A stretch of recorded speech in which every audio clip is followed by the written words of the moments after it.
like, hey, you see what they're doing? Yeah, literally, me and Carlos were like, dude, we should build we literally said that. Yeah, we should build the Prager U, but for Christian cultural engagement. That's right. So anyways, it'll be fun. Prager, by the way, Prager U has a lot of Christians on it. So. Yeah. And so we'll be addressing, was Charlie Kirk a racist? Did he actually believe that empathy was not a thing? Was he opposed to the Civil Rights Act, et cetera, et cetera? Was he a misogynist? Yeah, I'm going to read them. These are some of the ones we'll do. Charlie Kirk called somebody a racial slur. The racial slur he was accused of was calling somebody a chink. Gun deaths are worth it. Charlie Kirk said the Civil Rights Act was bad. Charlie Kirk said Black Americans are better off under Jim Crow. Charlie Kirk said gay people should be stoned to death. We're gonna that's a lot. Let me just say people will be absolutely shocked when they see this is the accusation. And this is reality. Yeah. And this is actually a very spiritual discipleship thing that I need people to understand. We'll get to that later. Mm-hmm. Wait, can I debunk one thing? Yeah. Go. Wait, should we do this first? We're going to debunk a lot of things, but go ahead. I don't know what you're I'm going to do it right now. Yeah. Okay. I'll just do it right now. No, I'm not. You go ahead. What were you going to say? Hey, man, this show is unedited. It's going to be great. It's wrong. It's wrong. Man, we first of all thank you for liking, subscribing, all the things. By the way, our YouTube channel just surpassed 300,000 subscribers. Really? My goodness. Bro, I'm not kidding. I think that thing grew to 100,000 subscribers in a month. That's stupid. That's incredible. So, man, thank you. That's you. That's people joining right now. So thank you so much. And by the way, most people that actually watch it on YouTube, they're not subscribed yet. So if that's you, man, there's a little button of subscribe. You're going to be seeing it right now. And then, man, recently, there's some things we want to celebrate from the Life of a Church. Well, number one, I'll just say, last weekend and this weekend, I think God used some of the assassination of Charlie Kirk to shake some people. So number one, go ahead and toss that picture of last week's services. Now this is last week. So a lot of the services were like this. I mean, it's full up. What you're seeing right there is a bunch of college students sitting on the stairs just because they were just dude, I got to hear what, when stuff happens like that, people walk in going, is there a word from the Lord? Yes. And it was like that.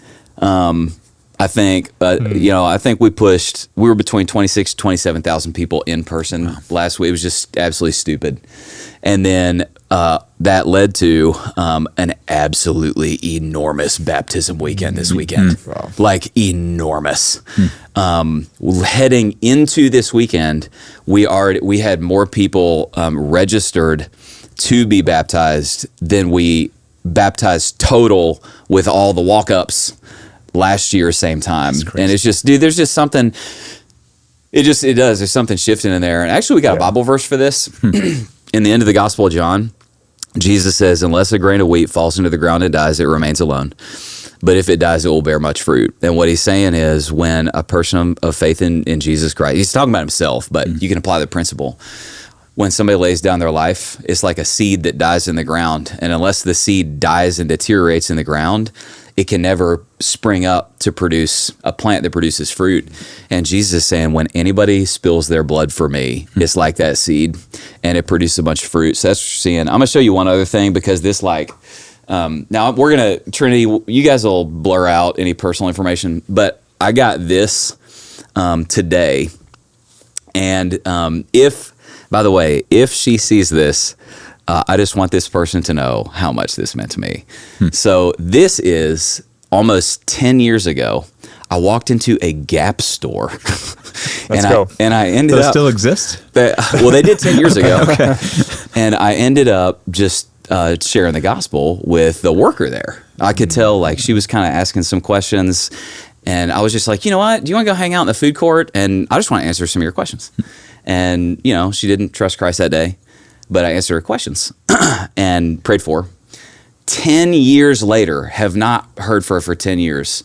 And just this weekend, she's responding to a post I did about Charlie's death. And she just said, Josh, my friend, you're doing a great job. Still back here in blank, following your messages. Forever grateful for that chat we had and it's the name of the mall. I'll just say it, Cool Springs Galleria Food Court. It was the beginning of my seeing the light on so many things and a major right turn for me. I'm grateful to God for sending you and Jana into my little Gap shoebox that you needed something to wear for that 10-year anniversary trip to Italy. We were taking a little, this 10-year anniversary thing. God bless you. I miss seeing you guys. But I was like, dude, what I feel like's happening right now is like for decades, if I get emotional, it'll be right here. For decades, there's all these little gospel seeds people are planting. And then it's like the fulfillment of exactly what Jesus said in the Gospel of John. It's like one of my servants lost his life for beliefs they had because of me. It's like, and he's gone, I promise, I'm going to make sure that was worth it. Mm-hmm. And I think it's just appropriate. And like we need as a church to stop and celebrate. Yeah. Because unfortunately, when a lot of stuff's been happening, even over the last few weeks, as we've seen some things shifting, is that it's just shocking to me that in a lot of the Christian circles that I see, they meet it with skepticism. It's like, this is the thing we've all been praying for and longing for. I've since I was a kid, I've heard, we long for revival. And then when it finally comes, some are like, it's not the real thing. And I'm like, it's almost like, the people who were praying for Peter's released and then he was released and then they don't open the door for him, And so I just think it is so appropriate. Like we celebrate, we thank you, God, for what you're doing, including through tragedy. That there's not a single tragedy that God can't use for our good and for his glory. Amen, man. And by the way, we had a special episode drop also last week where you addressed that more in depth about just what's happening in the American church. What do we see in revival? You're talking about me and Ryan. That's right. And Josh. That's right. So if you missed us, 3 pastors, we just all hopped on. We kind of did an episode for pastors, church nerds, and church leaders. And we were talking a little bit about that. That was our first bonus episode, by the way. Live free. Let's go. We may try that. That's awesome, man. Live free, brother. Well, before I ask you, I have a question for you, Pastor Josh. I'll allow it. Do you know where that's from, by the way? No, what is that from? I'm not sure. But I thought we were getting a big revelation. Somebody will let us know in the comment section right now. Is that Monty Python? I don't know. Let's keep going. I've heard it before. Before we go there, man, everything that we're going to be discussing will be in the show notes as well. And so if somebody has not yet downloaded those, you can do that right now. The show notes are basically that document that you can download on each episode, and we'll include key takeaways, all the highlights, nuggets, additional content, and discussion questions as well for you to take them to your life group and continue to deepen your discipleship together, because discipleship happens in relationships, and this is your next step after this podcast. So we want you to do what we're doing right now. And so to get those, text the word notes to 20411, and we'll send them straight to your phone, or go to lakepoint.church/notes. Pastor Josh, I have a question for you. I will allow it. Thank you. What did not make it into the sermon? All right, real quick. Before I do that, let me talk about, I want to respond to the most common objection to last week's sermon. Can I do that? Yeah. There are a significant number of people, in addition to the people who were like, you should not have celebrated the life and death of Charlie as much as you did, because Charlie was a racist. Charlie wanted gay people to be stoned. Charlie, the incorrect accusations, which we'll get to later. The number one objection to last week's sermon was I was insistent that it was appropriate to use the word martyr for Charlie. That was the number one thing. So I want to talk about that real quick, and then I'll answer your question. Is that okay? I'll allow it. Okay. All right. So first of all, actually, this is really easy. What people said is, and it was probably people who didn't like his message, Yeah. But the objection was, man, are you crazy? You can't call him a martyr because he didn't die for his faith. He died for opposing transgender ideology. There's 2 things I want to say that is number one, the word martyr. The word martyr, it literally is just Greek word witness. Yeah. That's what that means. And actually, I talked about this in one of the services, that the word witness and the word martyr became essentially the same thing, because in the first century, if somebody was very clear and public about being a Christian, it always resulted in trial, opposition, and some form of persecution. And so the words is one Greek word, but 2 English words, because originally, if you were a clear witness, you were always going to receive persecution. So I just want to point out, man, you might say, he wasn't a martyr because he wasn't killed for his faith. He was killed for opposing transgender ideology. My response to that is, well, where do you think he got the belief that he should oppose transgender ideology? He was extremely clear. We'll talk about this later in the podcast. He got that because, and like he would literally consistently quote the book of Genesis, that in the beginning, God created them in his image, and male and female, he created them. So he rooted that belief in his biblical Christian faith, and he was killed for that belief. The other thing I would say, and this is why I'm like, dude, I make no apologies for calling him martyr. Dude, it's the same thing. Like, if somebody, John the Baptist was beheaded in the Gospels because he spoke up that King Herod had an unlawful, perverse marriage with his sister-in-law. And that was why he ended up getting beheaded. Literally no Christian anywhere would say, John the Baptist wasn't a martyr. Not technically. He wasn't technically a martyr because he didn't die for his faith. He died for opposing the king's marriage. Well, no, so he opposed the king's marriage because he was saying what you're doing is wrong before God, and the people of the nation will never be blessed, while the leaders of the nation lead them into open defiance of the living God. And he was killed for the same thing. In the same way, I think it's honestly really naive to say, Charlie's not a martyr because he didn't die for his faith. He just died for opposing transgender ideology. It's the exact same thing. So if you're going to call John the Baptist a martyr, you should be calling Charlie one, and I do it because it honors him correctly. So there it is. I just want to get that out, man. And obviously, we're going to be addressing that even more towards the end of this video. That's right. Because honestly, you just hear him, and if you're not familiar with him, then maybe you might think that. But if you just listen to what he's saying, it's like it's just evidently his faith is on everything. Everything, man. Cool. Well, you're going to tell us a little bit more about what didn't make the sermon. Okay. So here's what didn't make it in the sermon. First of all, this was really fun about this sermon is my life verse since middle school is in this sermon. There you go. Acts 20:24. Whenever middle schoolers ask me to sign their Bibles, I always do. I used to say no. Yeah. And then finally, I was like, you know what, man? They want a memory, and, but I always sign it. Josh Howerton, and then I sign Acts 20:24, which is, I memorized it in the NIV. Is it the NIV 84 or 86? Oh, NIV 84. NIV 84. That's my favorite. One of my favorites. Yeah, 1984 translation NIV. I memorized it of that. It's however, I consider my life worth nothing to me, if only I may complete the race and finish the task the Lord Jesus has given me, the task of testifying to the gospel of God's grace. So that's right in the middle of this. So it's fun preaching my life verse. A couple other things I just want to point out, and a couple of these things I got to in like one service, but not in all the services. Trinity, will you pull up that map real quick? So number one, this is one of the passages that seem to make it clear that Ephesus was Paul's favorite church. He spent 3 years there. That's mentioned in the passage. This is like a lame back of your Bible map, but just so the red little dot here is, so the passage says that Paul's in Miletus and calls the elders of the Ephesian church, hey, come hang out with me real quick. So if you look up there, Ephesus, obviously north of this coastal city, Miletus, this kind of thing you kind of miss if you don't really, really, really know your Bible.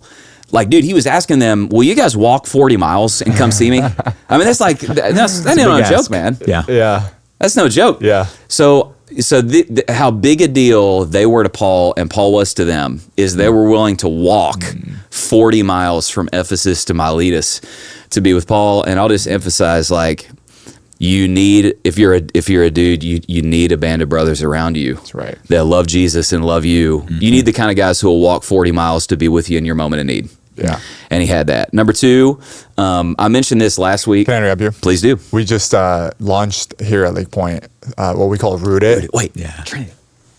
Wait, you talk. No, okay. And so I know you're going to say this, but it's because you're talking about a band of brothers, and so this is really exciting because actually we're really passionate about this at Lake Point, and so Rooted is for people that don't know, it's a 10-week discipleship experience where you get to again find your band of brothers, find your group of people, and basically go through the different rhythms of a real everyday discipleship: prayer, community, generosity.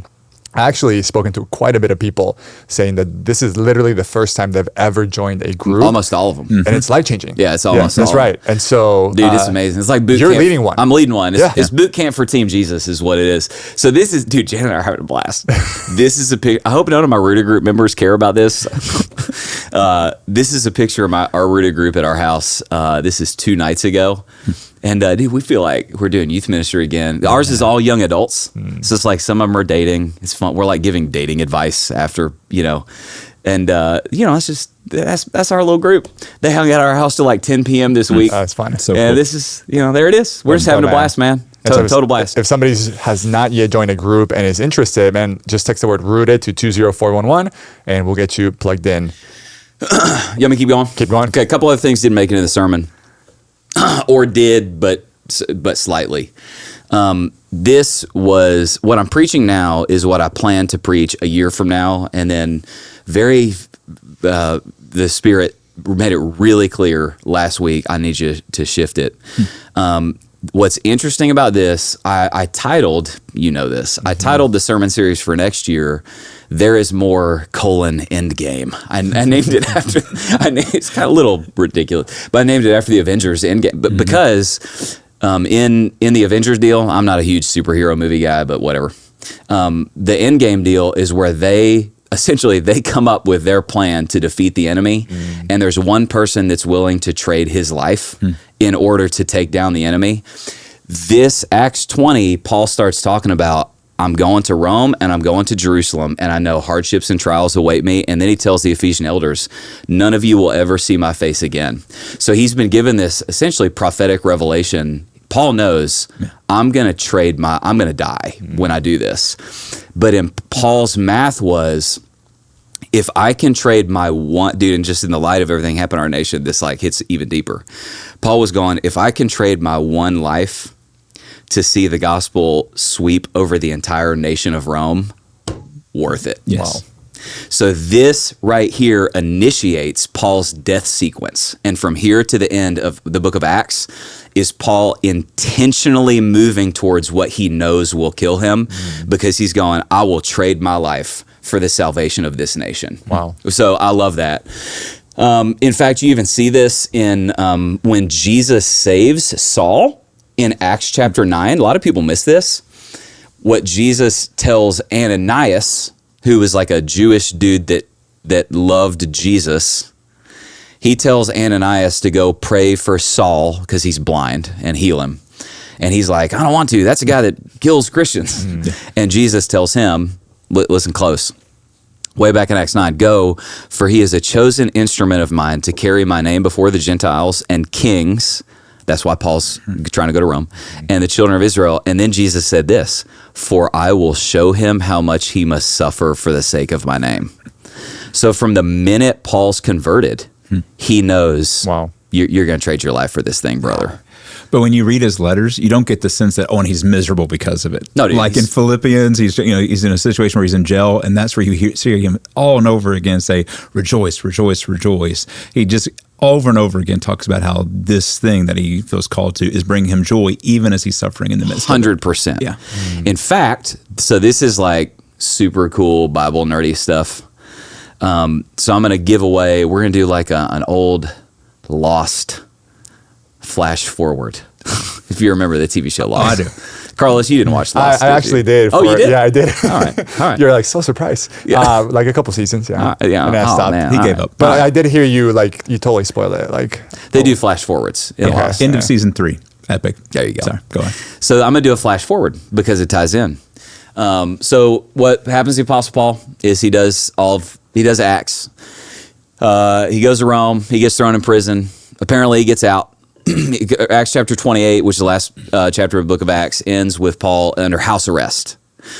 Church history tells us he apparently gets out, and then he gets thrown back into prison, and he eventually he's beheaded in Rome, and that's how his life ends. Okay, so that's how it ends. Now, what's really, really stinking cool is if you go to Rome, you can walk into the jail cell that the Apostle Paul was imprisoned in before his beheading. Go ahead and toss that picture up on the screen.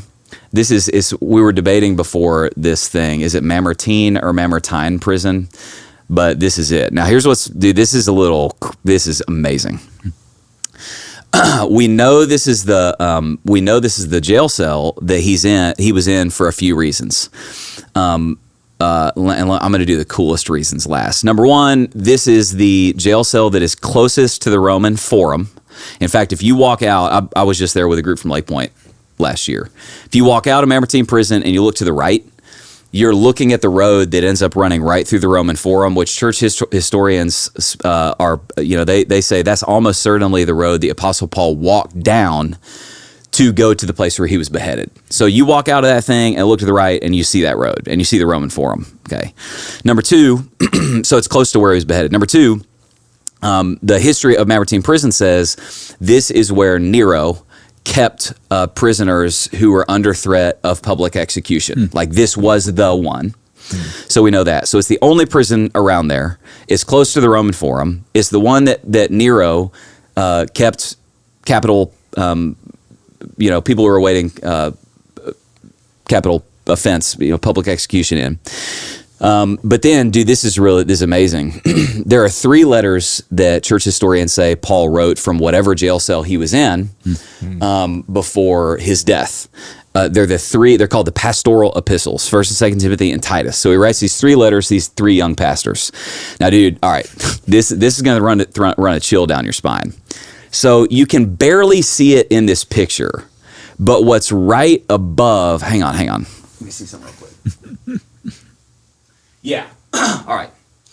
So in Mamertine Prison, you go in, and this prison cell is the only one that's under the ground. So that's where they kept the people waiting public execution because it was the safest, most confined one. So it's underground. Bookmark that in your head. Number 2, if you look real close under that little sign, you're going to see these little holes in the wall. Those are the holes where they would run chains through the wall so that they could chain prisoners on that little seat, and they would be bound right there. Okay, now with all that in mind, remember Paul writes the books 1st and 2nd Timothy and Titus from whatever jail cell he's in. Now this is crazy. Number 1, 2 Timothy 4:13 says, Paul says, when you come, bring the cloak that I left with Carpus at Troas and my scrolls, and especially the parchments. Now, a lot of people read that and they go, man, why would Paul be asking for a cloak?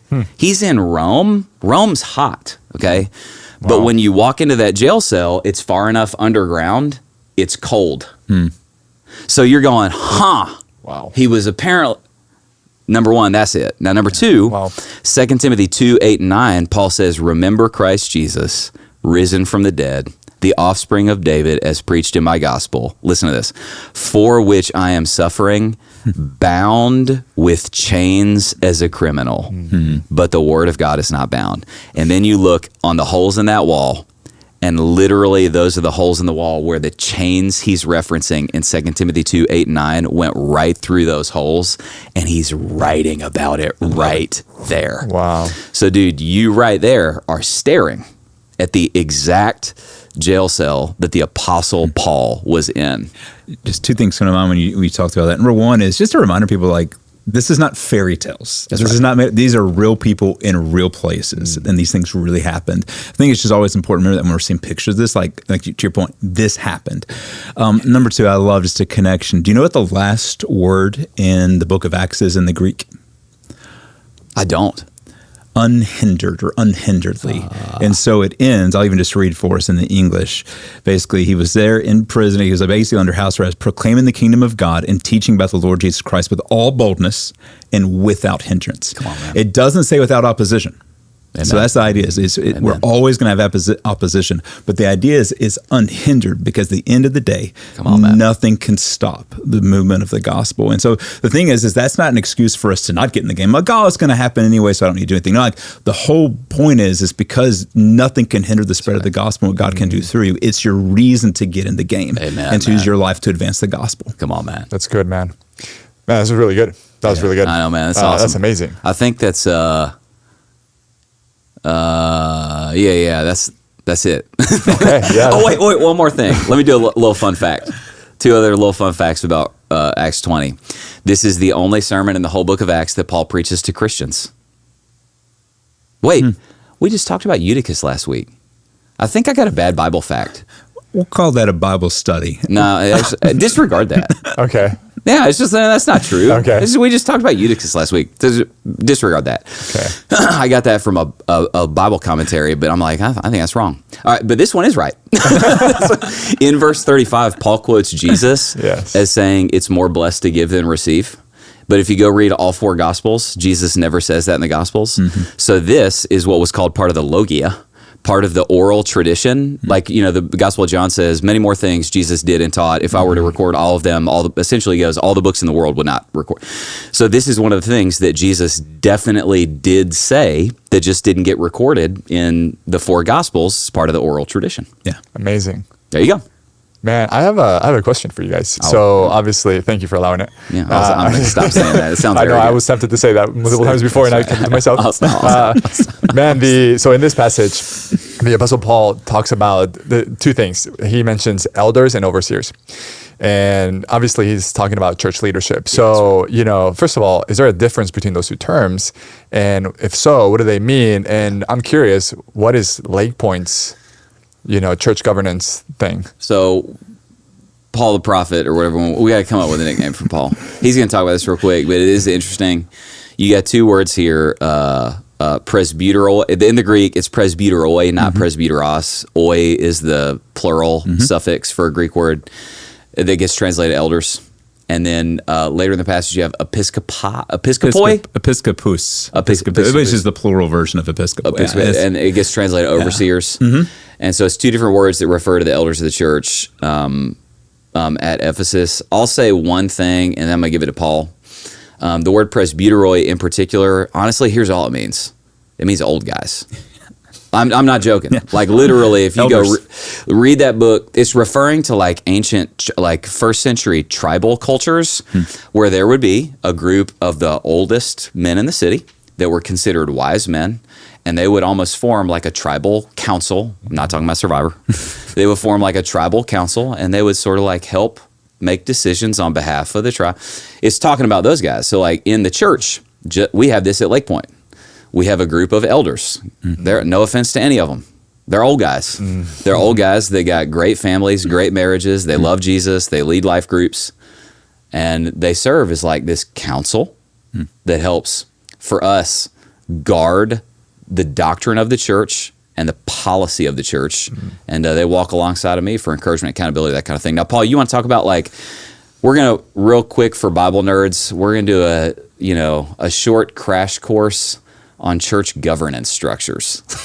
Honestly, a lot of people probably don't know that's a thing. It's totally a a thing. Wait, it's a thing. The church governance. Okay. I know. Everybody gets really excited, but it actually is really important when done correctly because it's basically how Christ leads now through people on earth. And so that's actually probably the best starting point is to actually say Jesus Christ is the leader of the church. That's right. He is the chief shepherd of the church. But what we also see in the Bible is that he leads to biblically qualified leaders here on earth through his extension. So basically, sometimes people use the words, not often used popularly, but basically that elders are under shepherds and the lead pastor is the under shepherd underneath Jesus Christ. But then the question that comes straight from the New Testament. Yeah. It says Jesus the chief shepherd. Yeah, the chief shepherd. And so then the question is, okay, like how is that leadership arranged? To whom do they report? How do they come about? Historically, you have 3 different overarching models of how that comes about. We're just going to walk into. I think we actually have some stuff for the screen. Comes from our guy John Wayne Grudem. Is his middle name Wayne? Well, I was actually joking. I was going to say his name is not John Wayne. I've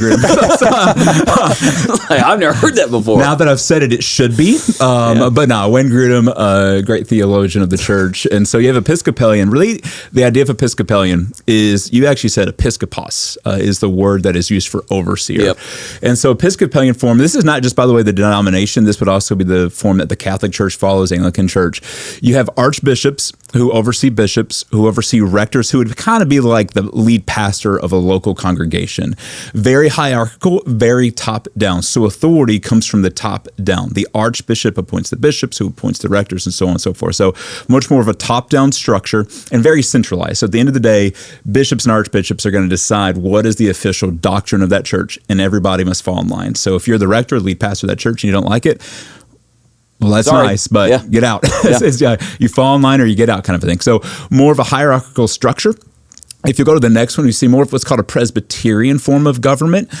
The idea here is that you see a dotted line from the congregation up, is that in a Presbyterian form of government, you kind of have authority going both top down and bottom up. Local congregations choose their own elders, elders being the people who lead the church. You look throughout the New Testament, the elders are the people who are leading and then protecting the church. So they will pick their own elders, but then those elders have shared leadership. So the lead pastor or lead elder usually is called the first among equals. So lead pastor is on the elder board. Let me ask you a question. Okay. Can I interrupt? Oh goodness, where are we going? Is there a biblical precedent for the concept of a senior pastor?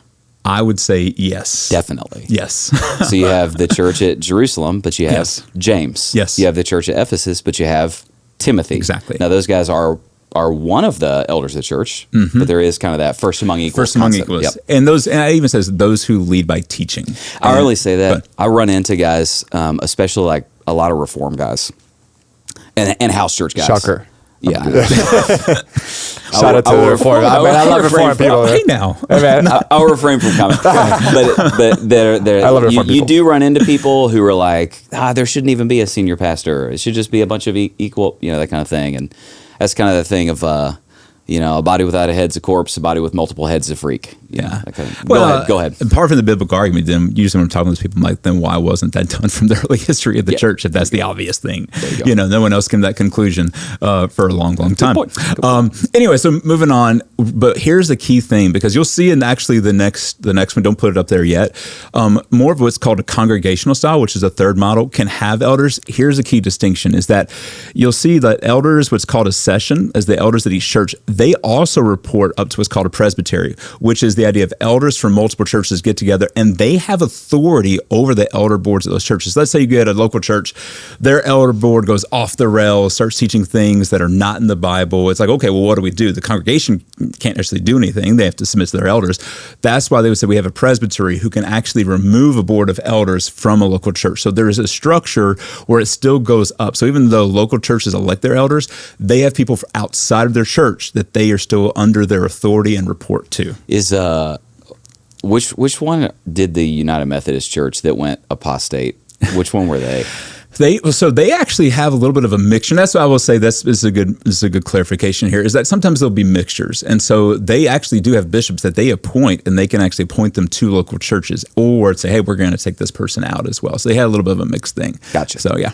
Let's go to the final one, congregational. So this is the third major form. Here you have a big distinction. This is why you don't see anything above the church board. And I say the church board because some churches will call them elders, which I think they should be called. Some will have them be called deacons. There's nothing above, because in a congregational model, the local church is autonomous. Now, they may belong to a denomination in a sense of partnership, but at the end of the day, there's not an outside church or an outside board that's saying you have to do this. Rather, it's saying, hey, if we're going to partner with this denomination, then yeah, we need to believe the same big things. But there's not a sense of, hey, you have to believe this or we're going to remove your church board kind of thing. Here's the other distinction, is that the congregations, if you see those dotted lines, a congregation will vote for their lead pastor and then will often vote for their elders, but then will submit to the leadership of those people. I will add maybe one more thing, and Josh, you can lean in if you have any, or you too, Carlos, if you have any questions.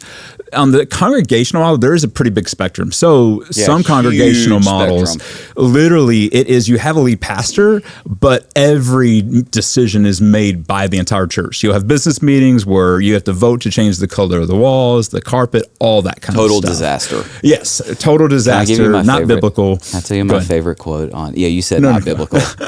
Can I tell you my favorite quote on congregationalism? I think it was Driscoll. I think Driscoll one time said, "There's more evidence for unicorns in the Bible than congregational leadership."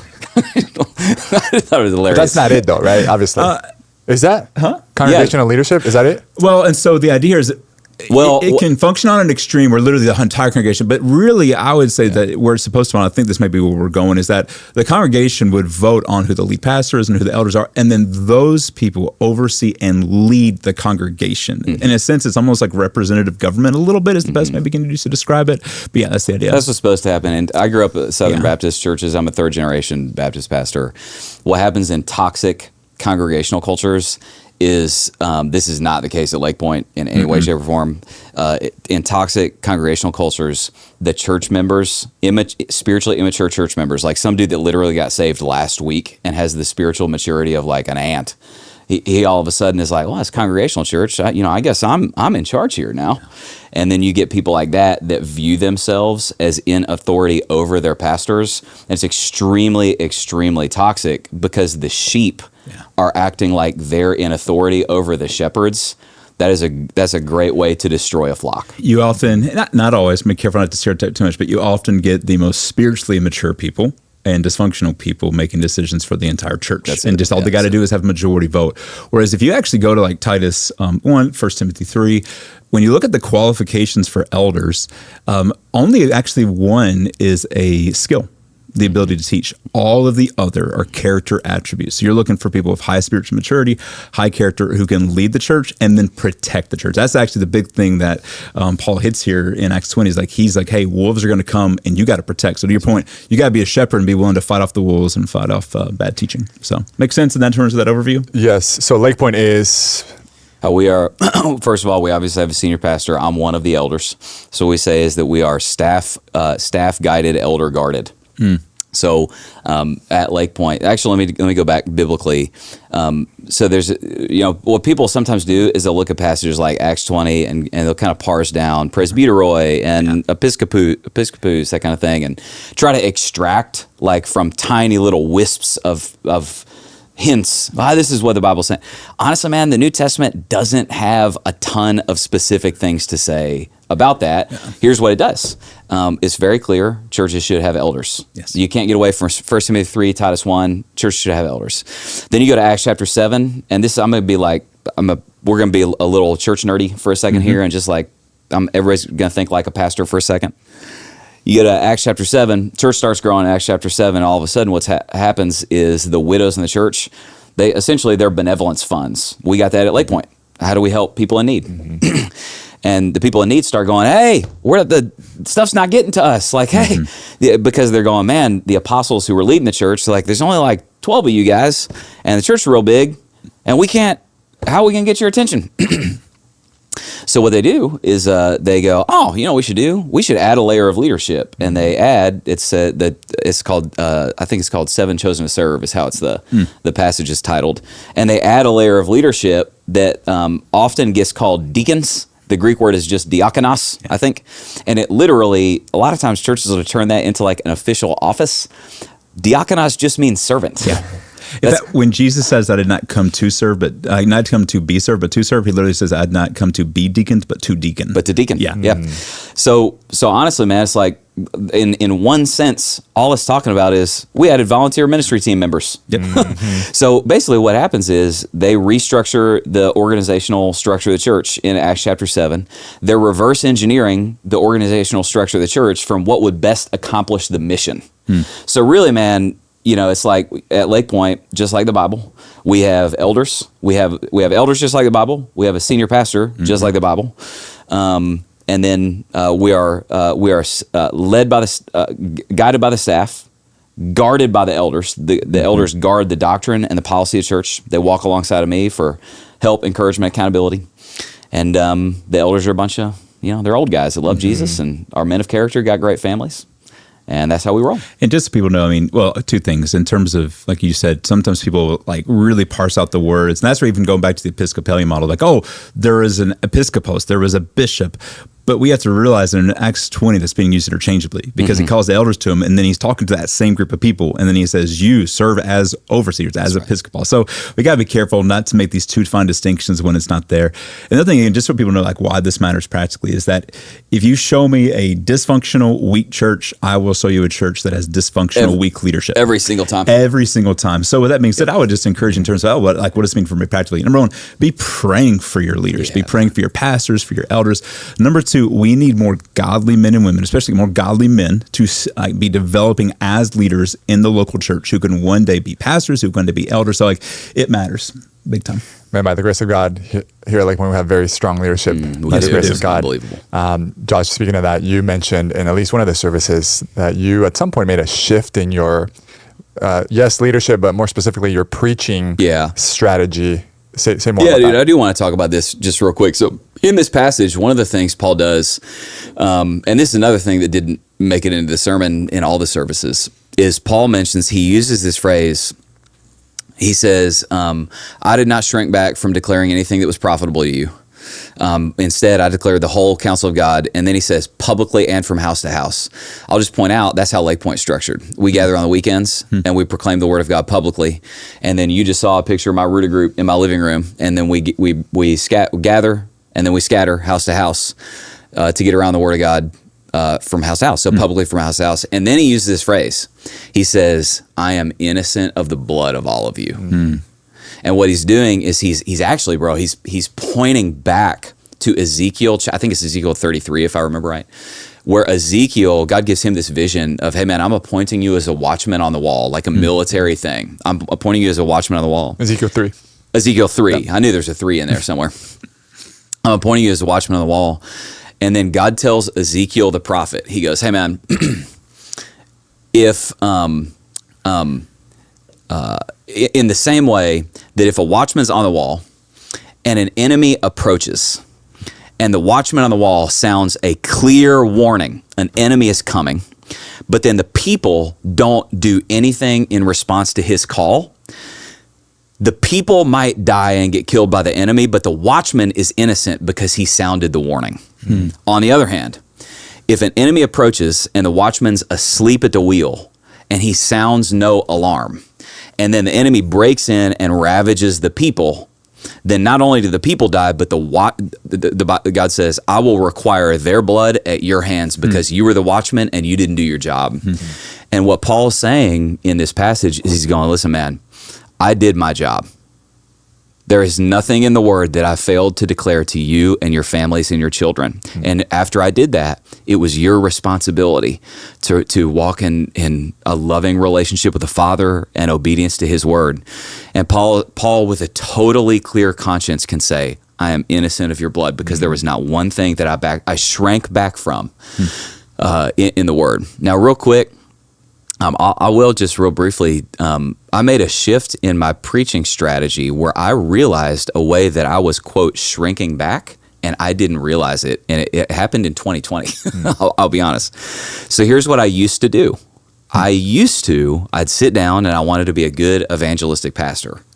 And I would sit down and start writing my sermon, and I would like have this imaginary lost person in my head. And it was usually like, aggressively, secular progressive, hates the Bible, hates Jesus, all the things. And I would write my whole sermon with that reverse engineering, with that person in mind. And like, how can I get them to like this sermon? And then, and what that would do is, honestly, man, there would be passages in the Bible that I would almost take like a soft approach on. I would almost sometimes come across apologetic, like, man, this is really tough. Dude, I wish the word didn't say this, but it does. I would take that approach. And then I would teach it real gentle and soft, and then I'll look out, and if that type of person didn't like it, then I would feel like I did something wrong, and I would say it even softer. And then I'll be really honest, I started watching around in 2020, 2021, and I started noticing like, man, there's these like actually really ungodly ideologies, and I'm watching large segments of my people that are actually getting persuaded by these things. And I started realizing like, well, hey man, you're the watchman.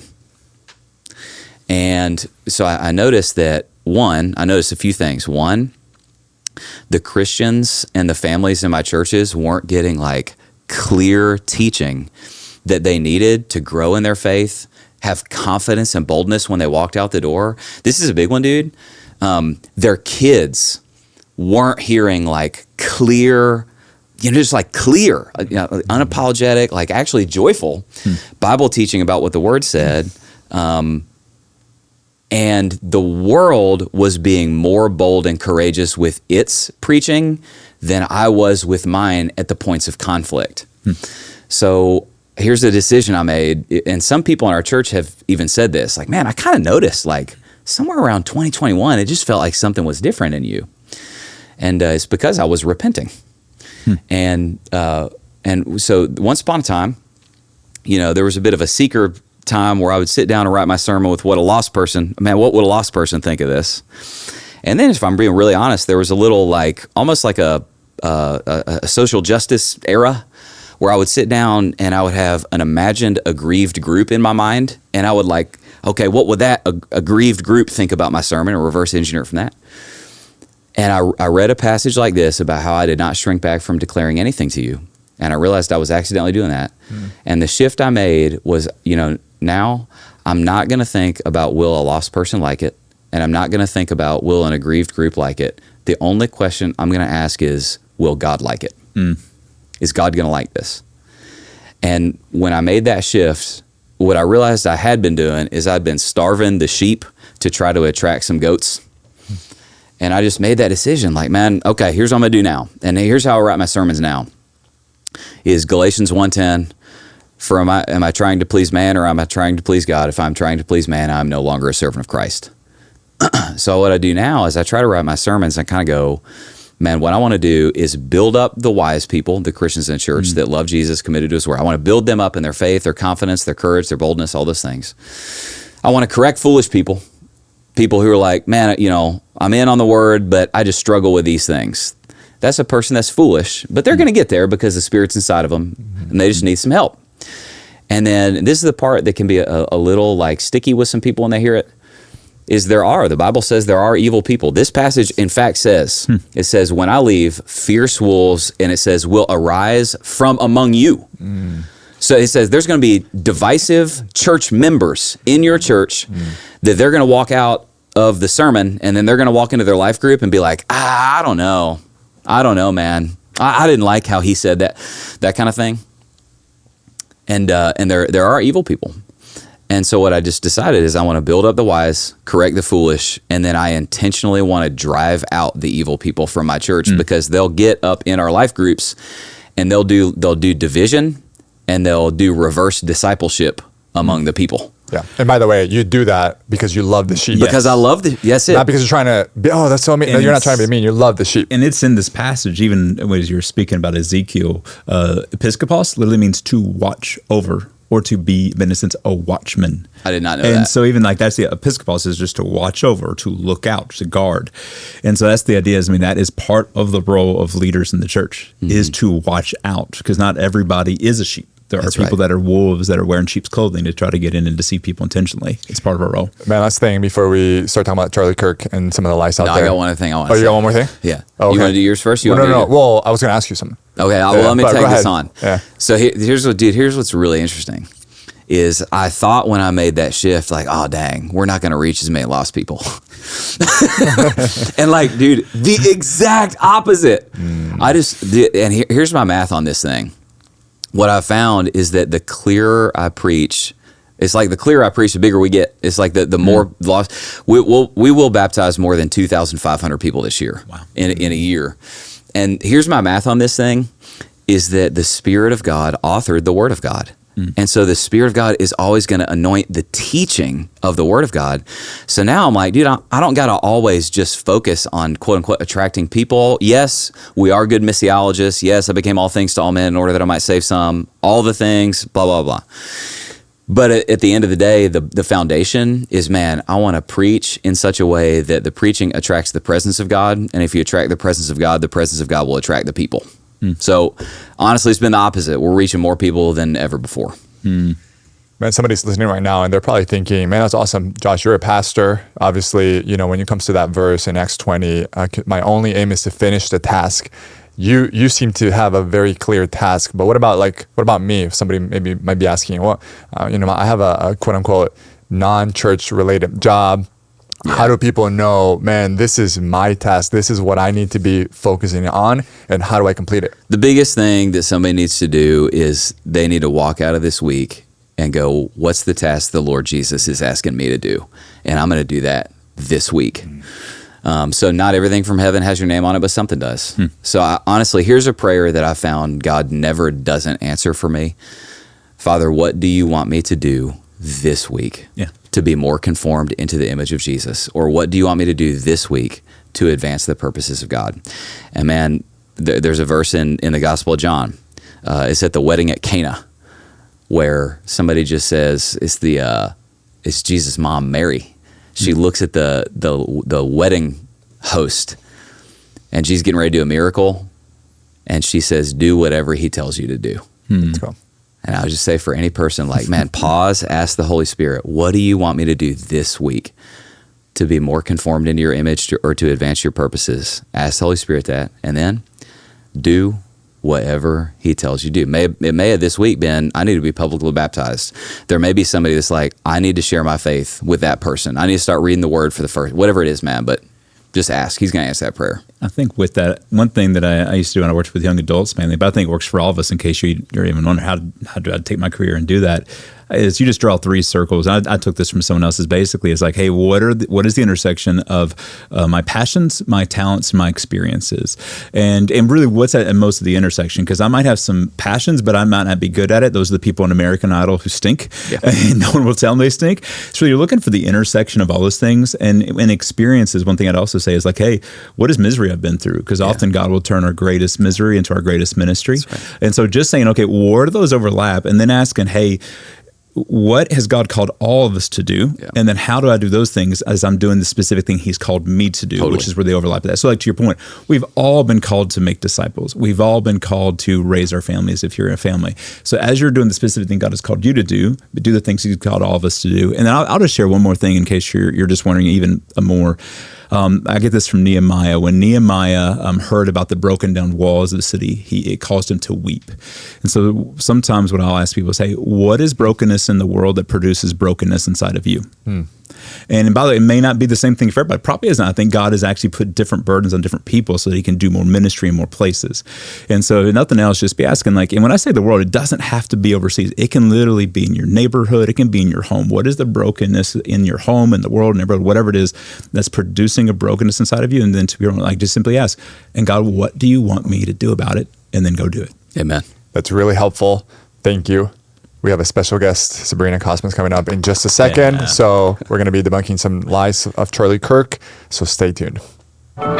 Well, hey guys, one of the reasons we are intentional in creating these kind of podcast episodes is because we believe that discipleship happens in relationships. Having said that, what we want to do through the Live Free podcast is we want to model what it looks like to be in a discipleship group where we come together and open up the Word of God together and honestly just grow together as followers of Jesus to live free in Christ.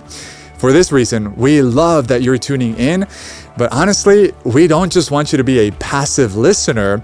We want you to be an active participant. And so if you have not yet joined a group, whether that's in person or online, I want to challenge you to test drive one. To do that, just text the word group to 20411, or you can also go to lakepoint.church/groups.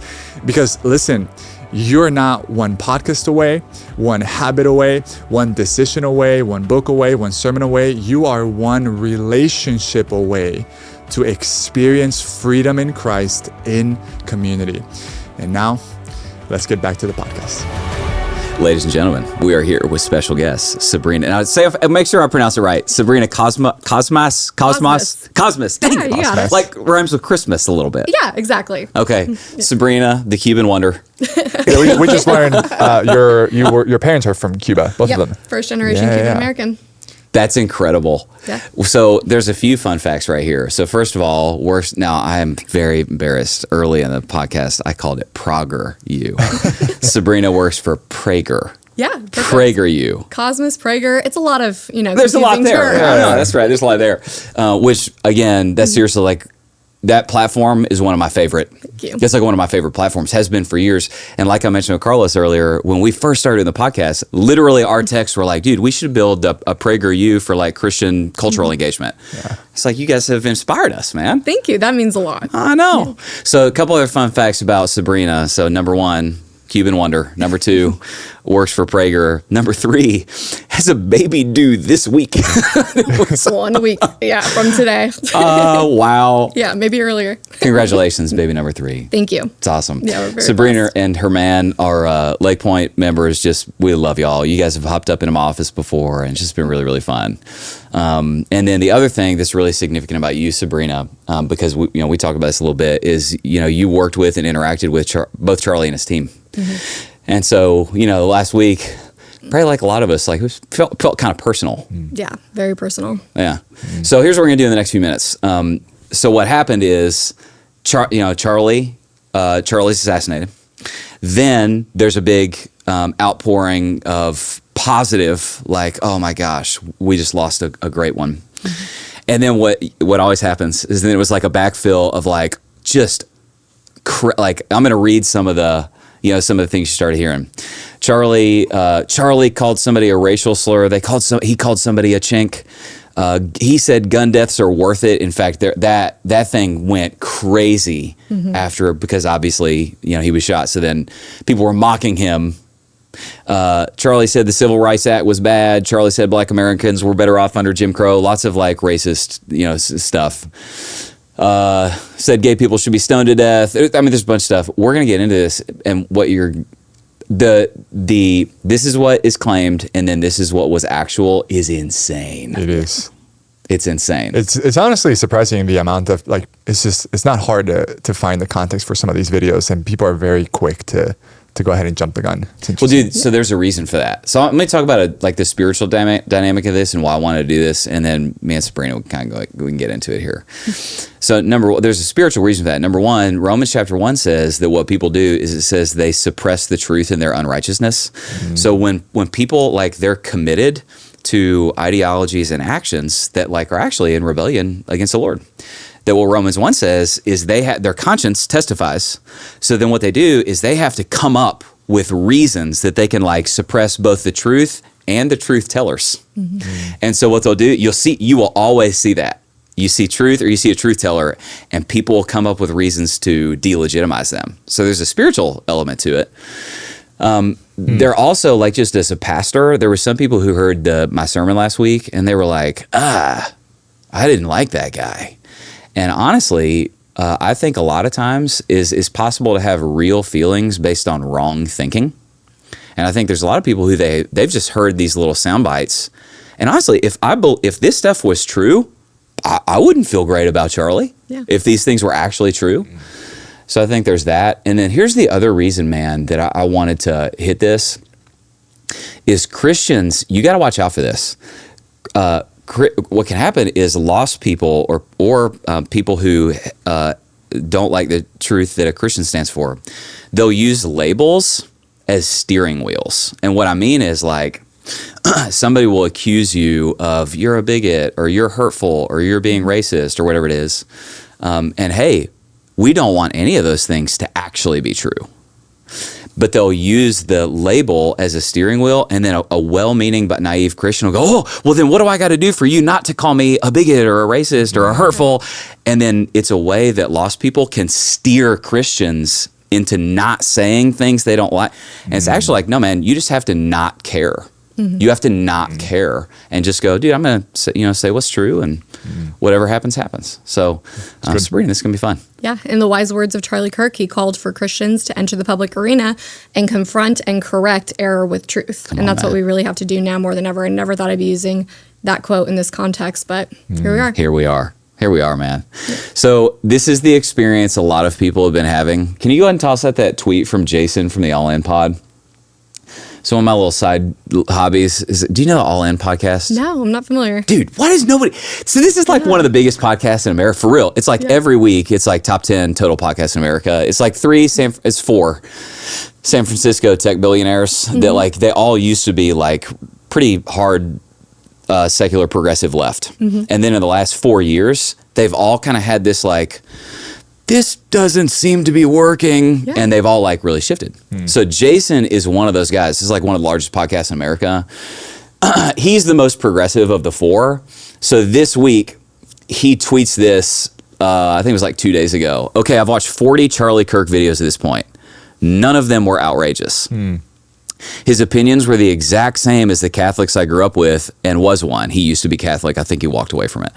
I disagree with many of those traditional beliefs, but none of them are shocking. In fact, they're extremely predictable for a Catholic. And I've started seeing this. You've probably seen the same thing too, Sabrina. Is there's all these people who they've just heard these accusations. And then they're dang, did he really say that the Civil Rights Act was bad? But then they go find the clip and they're that's not at all what he said. And tons of people are having this, so we want to help more people have this experience. So do you want to pick the first one, or do you want me, Sabrina? Absolutely. I'll let you pick. I think we'd probably pick the same one. Start on a light note. Let's start on a light note. We're going to do some heavy ones. All right, so ones. That's it. So here's what we'll do. I'll say the claim, and then you introduce the clip. Yeah.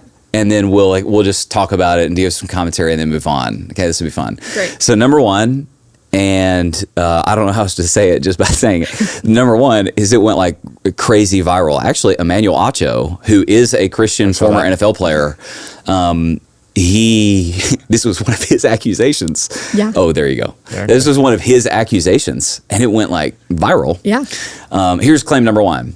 Charlie Kirk used a racial slur to call an Asian person, and I'm just going to say what they said. I don't know how else to do it. He called somebody a chink in a public debate. Sabrina, what say you?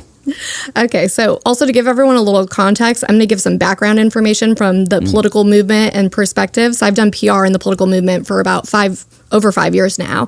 And so the irony is that this clip, and I remember when this clip went super viral when it happened a few years ago. So Charlie was very notorious for matching people's tones. So if he was in a debate on a college campus and a student came up and was very soft-spoken with him, he was usually matching and soft-spoken back. If a student came up and was more snarky or sarcastic, he usually would kind of match the tone. So he's at Politicon, this big conference with other political podcasters. I think it was him and Hassan Piker and a few others on stage. Hassan Piker. He's on stage with them. He's that guy who had that clip about like wanting to kill all the capitalists and their blood flow through that guy? Yep. Who, by the way, was published in the New York Times this week. Yes. Okay, sorry. You keep going. Oh, that's a whole other him and Destiny and all those. Yeah. Man, if I could use this brain knowledge for something more productive, I'd be Elon Musk. But yes. So anyways, he's on panel at Politicon, and he's trying to do this panel discussion in front of a lot of people. And Cenk Uygur, who is, I'm probably butchering his name, which is ironic, but Cenk Uygur with the Young Turks, he is the face of the Young Turks, which is a pretty far left media company. He's just harassing Charlie from the audience, yelling at him, heckling him, and Charlie lost it. And he starts yelling and he yells, Cenk. Okay. But everyone thought he said Cenk. Yeah, he said that. All right. Yeah. So you want to see the clip? Yeah, let's see the clip. Let's show the clip here. Me, which is ridiculous, like asking me what my salary is. Sure, I'll reveal it willingly. You brought it up in context. I'm asking, why don't you live like a socialist? Okay. Go live like a socialist. The point is larger than that, Charlie. I live like a capitalist every single day, Cenk. I live as a capitalist. Hey. I live when I He is hot. What do I do? Man. I get charity every single year. Hold on. What's my salary? Less than his. Charlie. There's Cenk. So that's him right there. What are you doing? Take a seat. Psycho? All right, no. Take a seat. You're going to take a seat. You're going to take a seat over here. Oh, my God. What's my salary? All right. He does it one more time. All right, behave, everyone. Okay. I we'll practice beat that what I preach, Cenk. Charlie. There it is. Okay, you can clip it. Clip it. So there it is. Yeah. And the irony is that Cenk is a very wealthy socialist who was giving him a hard time for being a capitalist, how much money he makes. And, a lot of people don't know this, but Charlie is very generous, not just to the church, to other nonprofits. He's been very generous over the years with PragerU and other organizations. So he was defending his charity, essentially. And it was ironic. Okay, so so that's number one. You just, if you're on the internet and you just read like, he called somebody a chink, whatever. Yeah. I don't know how to handle this, And by you the don't way. know who Cenk is. You don't know who that is. He's literally using a Muslim man's first name that is Cenk. And by the way, it's rare for me to see, because I remember when that went viral, like, a couple years ago, it's rare for me to see a video where Charlie's so, like, caught up in the moment. He's usually most of the videos, if not every single video out there, he's, like, extremely composed. That's the only video I've ever seen of him, like, losing his cool. Yeah, same. So I do just want to point out something Sabrina said that I think is important. And Sabrina, obviously, I hope you don't mind. Like, Sabrina, obviously, family origin, Cuba. People in general, people who come from Cuba, they are out on anything that smells like socialism for some very obvious reasons. Really good reason. What's the 2-second explanation of that for people who may not be aware? Yeah, so essentially socialism is the fundamental value behind communism, which, has enabled dictators in Cuba and other countries, which is the reason my family, as well as many others, fled as political refugees. My family fled in the mid-'60s. But yeah, so it's just anything that seems like, the more power that you give the government, whether that's financially, politically, it's a very scary thing. And that's why a lot of Cubans tend to be very conservative, tend to be very loud and proud of their support for Republican candidates. They tend to be very politically engaged. I mean, I think it's just a natural nature growing up. We didn't talk about hardcore politics until we were a little older growing up, but I think that there were certain values that were instilled in us about hard work, the importance of capitalism and things like that because of what my family fled. That's right. Well, and just to point out, like, this is a whole different, someday we should do this. Like, socialism and biblical economics are completely irreconcilable for a few different reasons. Number one, in the Old Testament, the basis of the Old Testament law is private property ownership. Yeah. So I just want to, there's a ton of Old Testament laws that revolve around private property ownership, which is incompatible with at least consistent socialism. Number two, socialism, it removes all of the incentives for hard work and entrepreneurialism, which is why, actually, I've seen clips of Charlie doing this. He'll debate socialists. First of all, he'll point out, like he did with Chink right there, he'll point out that everybody who publicly advocates for socialism lives like a capitalist. Yeah. Like that dude, Chink, is like a multi-millionaire. Hassan, all of them. Multi-millionaire. They are not generous with their own finances. So what people who lean socialist or kind of redistribution of wealth always do is what Christians do when we talk about charity and generosity, we're talking about our own decision to use our resources for the good of others and the glory of God. When you talk to people who are more like secular, progressive, lean socialist, what they're talking about is let me vote so that to use other people's money to help. And their data shows they're extremely ungenerous. Interesting. So, and then last thing I'll say, socialism incompatible with biblical economics is you just have, I think it's 1 Thessalonians. Paul just says, man, here's how a church needs to operate. If somebody won't work, they can't eat. So it's like, this is right in there. We want incentives built into society to move people towards work and entrepreneurialism. Coming soon in the next podcast. Okay, we'll do that at some point. Sabrina, do you want to pick the next one or you want me? Oh, let's do it. Sorry, my phone keeps locking. I'll pick it while you're looking. Yeah. I'll pick it. So the other one that went,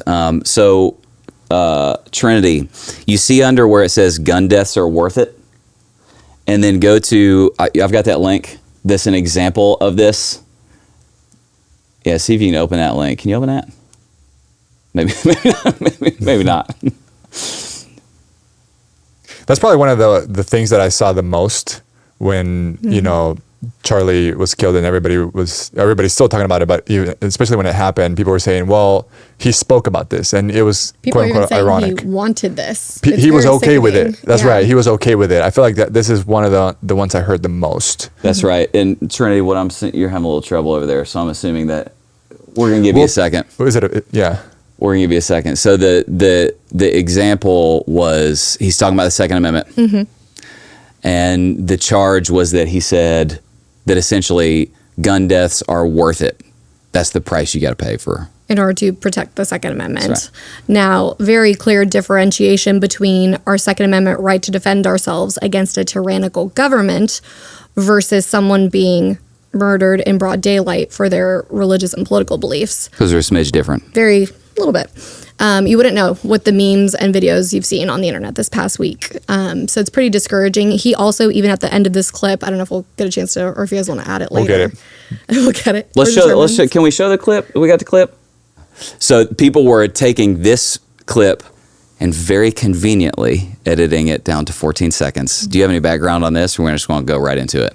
I will say this was one of the more sickening things I saw online this week was how many people, celebrities, everyday people were using this to condone what happened to him. And that was pretty disturbing. It was disgusting. Yeah. So they were like mocking him and after being killed. Yeah, essentially saying that he would have wanted this or... He approved of what happened. Well, you said gun deaths were worth it. There, you got what you wanted, buddy. That's kind of what they were doing. It was disgusting. Yeah. So this was the clip they were talking about. I think it's worth it.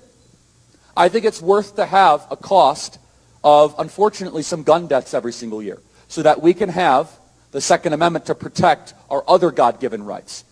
That is a prudent deal. Okay. So they would very conveniently clip that 14 seconds. Now, Sabrina, you take it from here. What was the actual thing that was happening here? Yeah, I think we could actually pull it up and listen from here for a little bit, and then I'll kind of reiterate what he's saying. Okay. It would be wiser than wherever you're living, because C.S. Lewis was really smart. So I don't know what alternative universe you're living in. You just don't want to face reality that governments tend to get tyrannical, and that if people need an ability to protect themselves and their communities and their families. Now, we must also be real. We must be honest with the population. Having an armed citizenry comes with a price. And that is part of liberty. Driving comes with a price. 50,000 people die on the road every year. That's a price. You get rid of driving, you'd have 50,000 less auto fatalities. But we have decided that the benefit of driving, speed, accessibility, mobility, having products, services, is worth the cost of 50,000 people dying on the road. So we need to be very clear that you're not going to get gun deaths to zero. It will not happen. You can significantly reduce them through having more fathers in the home, by having more armed guards in front of schools. Bingo.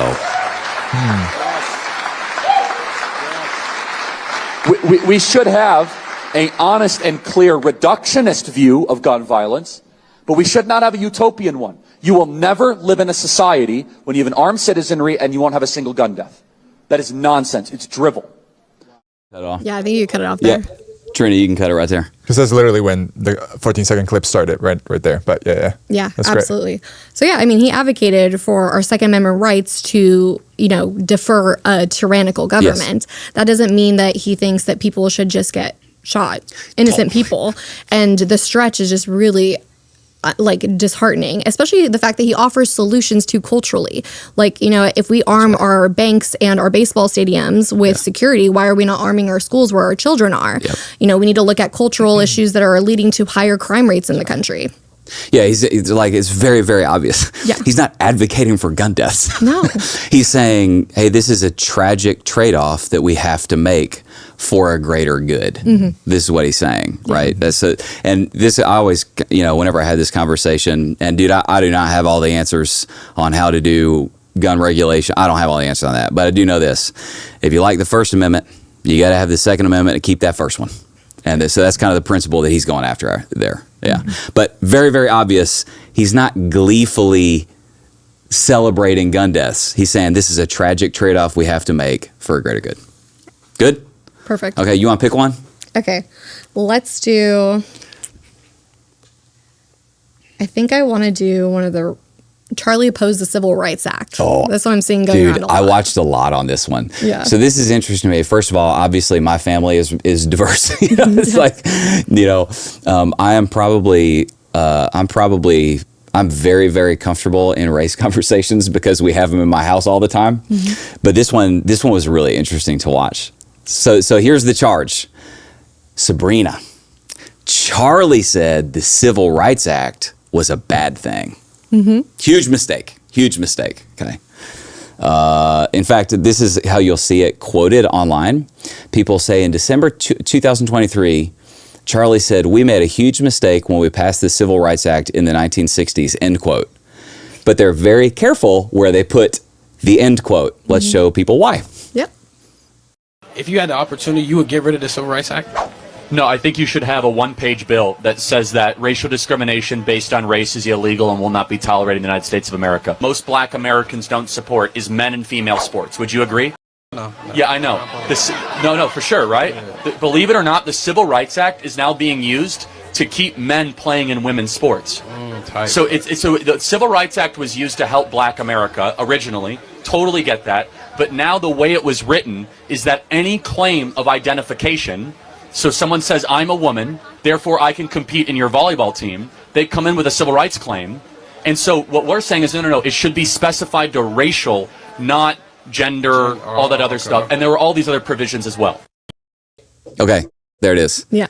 It's like painfully obvious. Yes. So again, he believes that the intention of the Civil Rights Act of 1964 was good. Unfortunately, the application does not apply today because that included things like gender. And as we've all seen over the last few years, gender is now a changing construct. That's right. So now people are using it in lawsuits in order to basically advocate for biological men to be in women's sports, women's bathrooms, women's spaces. You even have, on a different, totally political level, our former Attorney General, Merrick Garland, used the Civil Rights Act of 1964 to sue certain states into not using voter ID because it was considered discriminatory. And he used the Civil Rights Act. Really? To do that. That's how that happened? Yep. Use the Civil Rights Act? Yep. Our own government against the states. Okay. Yeah. So you see right there, he's not saying, hey, the Civil Rights Act is bad. You know, I'm against the African American community having equality. What he's saying right there is it was a good idea executed in an imperfect way that led to bad things. Exactly. There's too many loopholes with the present day, unfortunately. It should just be what it was intended to be originally. Bingo. Okay. Actually, Trinity, do you have the one that I put up about that with about the Civil Rights Act with this African American black pastor commenting on this? This is what Charlie Kirk had to say about the Civil Rights Act. If you had the opportunity, you would get rid of the Civil Rights Act? CC again. No, I think you should have a one-page bill that says that racial discrimination based on race is illegal and will not be tolerated in the United States of America. Most black Americans don't support is men and female sports. Would you agree? Yeah, I know. No, for sure, right? Believe it or not, the Civil Rights Act is now being used to keep men playing in women's sports. So the Civil Rights Act was used to help black America originally. Totally get that. But now the way it was written is that any claim of identification, so someone says, I'm a woman, Trinity, you can click through because we already saw this. Click to the part where he gives the commentary. No, go back a little bit. What we're saying is, no. Now, do you get it? There you go. He was not trying to say that blacks should lose their rights and equal protections under the law. He was saying that homosexuals, the LGBTQIA plus and counting community, you know, there's 72 genders in counting. He was saying that those individuals should not have special rights. We should have equal rights under the law, but not special rights. There it is. Is that a good way to say that? Correct. Yes. Okay. So let's do another one. This one. I've seen this one a lot. Charlie said black Americans were better off under Jim Crow. Okay. So let's show, let's see. Is that the one? Hang on. Let me see it. Yeah, that's the one. So let's go ahead and show this. Black Americans are poorer today in 2024 than they were in the 1950s. Yes. Why do you think that is? Good question. So we have the Civil Rights Act. We have more benefits, more government Will programs. you pause it, Trinity? Something Actually, never mind. You go right ahead. Change between the 1950s and 2024. So there's two answers to this question. Either America got more racist since 1950s to 2024. So like that 70-year period, because black Americans are worse off today per capita. Yeah, I would agree with that. You agree with that? Okay, good. Yeah. Than in the 1950s. Or there's another explanation. And I think the truth is somewhere in the middle, which is I think you would acknowledge that the disappearance of the black father has been the number one driver of black poverty in this country. Now, there are reasons for that we could. What do you think the reasons for that are? Well, culture is one. Would you agree? So actually, let's go back to the foundations of that school to prison culture. pipeline, all that stuff. But can we at least agree that black dads not being around is a bad thing? Anyone's father not being around is a bad No, thing. of course, not but specifically. 75% of black youth are not raised with a father in the home. It's the highest of any group in the country. Whether you like what he has to say or not, you don't get to just misquote him. And I understand, because when I was on the left, I thought that I could trust my party. So I could just trust the headline or trust the 10-second clip, because they wouldn't just character assassinate or physically assassinate anybody that disagrees with them politically, right? Actually, what I realized is that they call anybody a racist that has a difference of opinion in order to shut the conversation down, because why would you listen to what a racist has to say? So yeah, you can stop right there. So there it was. Yeah. Any comment here? Yeah, so I mean, he recognizes that segregation, he does this in multiple different environments. He recognizes that segregation was a horrible thing. However, he wants to have the conversation about why this is happening. Why are 75% of black youth being raised without a father or in a single parent household? And how is that affecting the fact that they're doing worse economically. No, I got some stats and we here. have more social welfare programs than we've ever had before, yet Black Americans are doing the worst economically. Right. And this is a conversation people are very scared to have because they're going to be labeled a racist if you even talk about that and you're not part of that demographic. That's there's the little joke of, and again, sometimes I can be, I'm very comfortable with these conversations because I have them, at home. Yeah. But there's the little joke of, man, a racist is anybody that's winning an argument with a progressive. That's kind of generally what can tend to happen. Mm-hmm. But let me just go back to that, is that a lot of the policies, it's very interesting talking about this. We've never done this on the pod before. A lot of what the Bible does is that same thing from 1 Thessalonians, is it assumes that incentives we need to build incentives that incentivize the correct things. That's why it says, whoever doesn't work won't eat. It's saying we need incentives to incentivize you to self-reliance and personal responsibility. So in government, here's what people will always find, is you will get more of what you incentivize and less of what you penalize. Mm-hmm. So what will happen is whenever people are like, dude, you know what we need to do to eliminate poverty is we need more and more and more and more welfare programs. Mm-hmm. Actually, what you're doing is you're creating incentives to not work. You will always get more of what you incentivize and less of what you penalize. Now, to your point, Sabrina, talking about the fatherhood thing, I'm going to give some data from President Obama. Mm-hmm. Okay, so these are stats from President Obama. Okay, 71%. So if we're going like, hey man, what causes children of any race? What causes children of any race to struggle? Okay, I don't care which it goes back. It's fatherlessness is the number one contributor. I don't care which. Okay, 71% of inmates and 81% of rapists come from fatherless homes. 90% of all homeless and runaway children, fatherless homes. 60% of youth suicides, fatherless homes. Again, this is President Obama. Children without present fathers are 500% more likely to live in poverty and commit crime, 900% more likely to drop out of schools, 2,000% more likely to end up in prison, and fatherlessness is the number one contributor to all 5 of the following societal ills: crime, homelessness, unwed pregnancy, poverty, and future fatherlessness. Mm-hmm. So you solve fatherlessness, you solve all 5 of those things. And this is the one that can be a little, people don't always love hearing this. Fatherlessness, according to the data, is a better predictor of incarceration than race or poverty. Fatherlessness. Mm-hmm. Fatherlessness. So man, you want to solve the problems, fix the fathers. Mm. Absolutely. Yeah, that's it. So he's not saying in any way, shape, or form, he's not saying Black Americans are better off under Jim Crow. He's actually just pointing to the data that actually in some measurable ways, man, that community actually was doing better then. And he's asking the question, what caused that's what he's doing right there. Yeah, absolutely. And a little quick insider knowledge too. They try to paint him as a racist, and quite frankly, he's the worst racist there ever was. So a lot of people don't know, but Turning Point USA, his organization, they also acquired a group called Blexit, which was previously run by Candace Owens and Brandon Tatum, both of who are Black political commentators whose careers Charlie helped launch. I know Brandon and his wife pretty well, and I like what I've seen from him. Oh, he's awesome. We got to get him on the pod. He's a fan of yours. Yeah. He's commented a few times, DM me a couple times. Yeah. He comes out to Texas quite a bit, so we'll get him on the pod soon.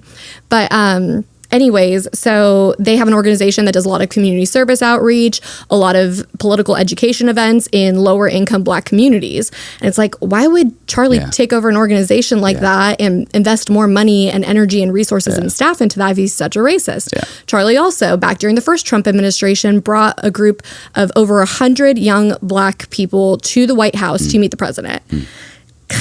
Why would a racist do that? If he's a racist, he's real bad at it. He's really bad. And he's launched the careers, as I mentioned, of so many Black commentators of all different sizes. Everyone from like Amir Odom, Rob Smith, to Candace Owens, Brandon Tatum. The list goes on. Savannah Craven. I've worked with a lot of these people and known them for years. Like, they all have been some of the loudest voices online defending Charlie this week. That's cool, man. Mm-hmm. That's cool. All right, let's do another one. Do you want to do the Charlie said gay people should be stoned to death? Yes. Okay, so let's show the Stephen King tweet. All right, so Stephen King tweets this. It gets 11 million views. So he does a little quote tweet, and Stephen King says he, speaking of Charlie, advocated stoning gays to death Just saying. That gets 11 million views. Charles Spurgeon said that a lie is halfway around the world before the truth can get his pants on. That's a great example of that. That gets 11 million views. But then Stephen King eventually has to pull down his tweet and apologize because that's not what Charlie said. No, and I will say I've never seen him apologize ever, let alone so fast. He apologized very fast as soon as he tweeted that. Yeah. And I think someone was very scared of a lawsuit, which he quite frankly deserved for this. So do we want to show, there's two clips we want to show right here because I've seen this accusation a lot. Let's click on that one right there. Trinity, that's the great. The first part is Deuteronomy 6:3-5. The second part is Leviticus. All right, so here's the deal. Because I actually looked up the background of this. Charlie's responding to Miss Rachel. Oh, yeah, you give the background. You know the background better than me. I know too much about this stuff. But so Miss Rachel, who is a very popular, very, very liberal, I would say like pretty left-wing, children's entertainer. She's got the very popular YouTube channel. She had Dude, she's not the one that asked about me coming on her podcast last week, is she? Not her. Oh, okay. All right. I would be shocked. To debate? I can't remember who it was, and we don't have to say right now. No, there was some like really big, extremely progressive, kind of like female, like feminist podcast asked me to come on. Not Miss Rachel. Okay, all right, good. All right, you keep going. So she does like kids edutainment, I would say. So anyways, she had for Pride Month, I believe it was either this past year or the year before, for Pride Month, was quoting, what was it? I wrote it down. Leviticus 19, love thy neighbor as yourself, to promote Pride Month. So Charlie came back and is referencing Leviticus 18, which we'll see here in a second. Okay. Second part is Leviticus 19. So you love God. So you must love his law. How do you love somebody? Here we go, folks. You love them by telling them the truth, not by confirming or affirming their sin. And it says, by the way, Miss Rachel, you might want to crack open that Bible of yours. In a lesser referenced part of the same part of Scripture is in Leviticus 18, is that thou shalt lay with another man shall be stoned to death. Just saying. So, Miss Rachel, you quote Leviticus 19, love your neighbor as yourself. The chapter before affirms God's perfect law when it comes to sexual matters. Bingo. Interesting that Miss Rachel went Leviticus and not Jesus.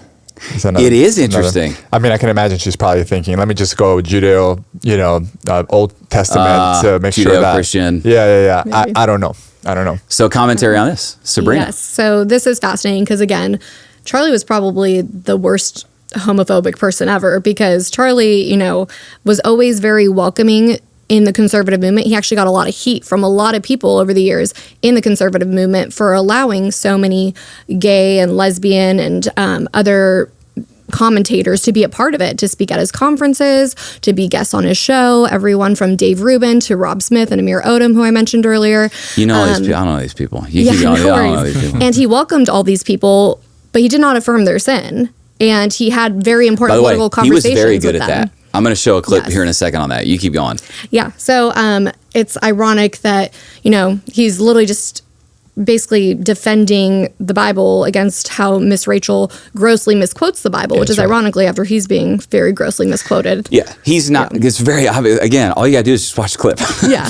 He's not advocating for the Old Testament law, like for the Old Testament law to be enacted in America and for gay people to be stoned. That's not what he's literally just reading a Bible verse. Now, and I've seen other clips where Charlie understood a New Testament theological application that, hey man, in the new covenant, that's not how we operate. The Old Testament laws, some of it was abrogated, that kind of thing. So that's a whole different discussion. But all he's doing right there, he's just reading a Bible verse. That is, by the way, an actual Bible verse.